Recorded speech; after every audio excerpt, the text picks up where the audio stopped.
નમસ્કાર મિત્રો, મારી યુટ્યુબ ચેનલમાં ફરી એકવાર આપનું હૃદયપૂર્વક સ્વાગત છે।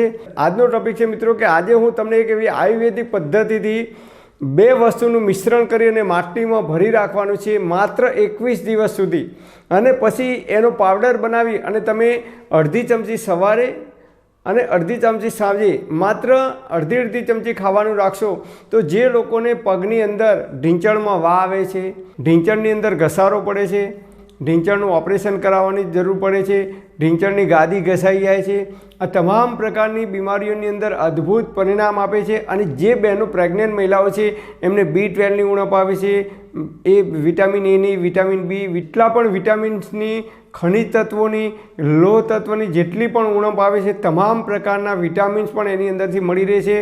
અને એ એન્ટીઓક્સિડન્ટનું કામ કરે છે, એન્ટીવાયરલનું કામ કરે છે, એન્ટી ફંગસનું કામ કરે છે અને એન્ટી કેન્સરનું કામ કરે છે। એ કેન્સરના જીવાણુને મારવાની અંદર પણ અદ્ભુત તાકાત રાખે છે।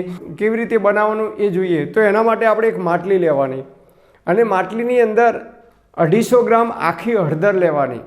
આખી હળદર તમને બજારમાં મળશે, 250 ગ્રામ આખી હળદર લેવાની, એ માટલીમાં નાખવાની અને પછી જેટલી હળદર હોય એનાથી ડબલ એટલે 500 ગ્રામ ચૂનો લેવાનો અને એ 500 ગ્રામ ચૂનો એટલે પાણીવાળો જે ચૂનો હોય એ ચૂનો લઈ અને માટલીની અંદર ભરી દેવાનો, બાકીનું પાણી ભરી દેવાનું અને પછી 3 દિવસ સુધી લીમડાની ડાળી વડે એ મિશ્રણને હલાવવાનું, મિક્સ કરવાનું।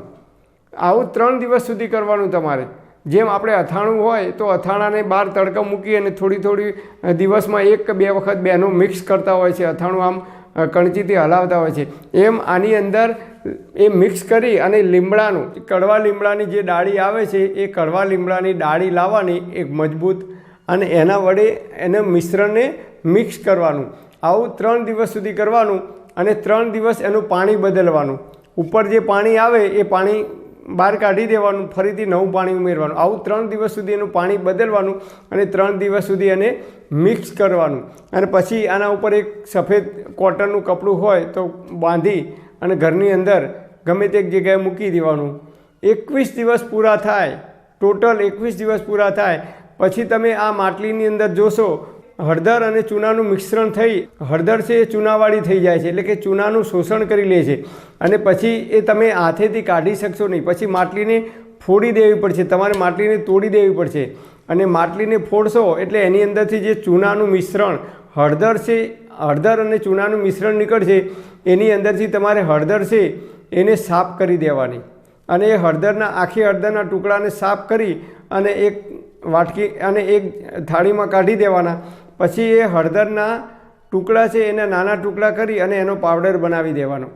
સવારે ભૂખ્યા પેટે અડધી ચમચી જ લેવાનો, અને ઉપર અડધો ગ્લાસ ઉંફાળું પાણી પી જવાનું, ધીમે ધીમે ઘૂંટડે અને રાત્રે ભૂખ્યા પેટે એટલે કે લગભગ 5 કે 6 વાગે જમવાના 4 કલાક પછી રાત્રે તમે અડધી ચમચી લઈ શકો છો, અથવા રાત્રે સૂતી વખતે તમારે લેવું હોય તો જમવાના 3 કલાક પછી અડધી ચમચી ફાંકી કરી અને અડધો ગ્લાસ ઉંફાળું પાણી પી જવાનું। પણ હા મિત્રો, તમારે કોઈ લાંબા ગાળાની બીમારી હોય કે કોઈ ડૉક્ટર કે વૈદ્યની દવા ચાલતી હોય કે પ્રેગ્નન્ટ મહિલાઓ હોય અને એમને કોઈ ડૉક્ટર કે વૈદ્યની દવા ચાલતી હોય તો ડૉક્ટર કે વૈદ્યની સલાહ લીધા પછી જ આનો પ્રયોગ કરવા માટે વિનંતી। પરમપિતા પરમાત્મા આપ સર્વેને તંદુરસ્ત અને નિરોગી રાખે એવી હૃદયપૂર્વક મારી પ્રાર્થના। Thanks for watching my video. Thank you.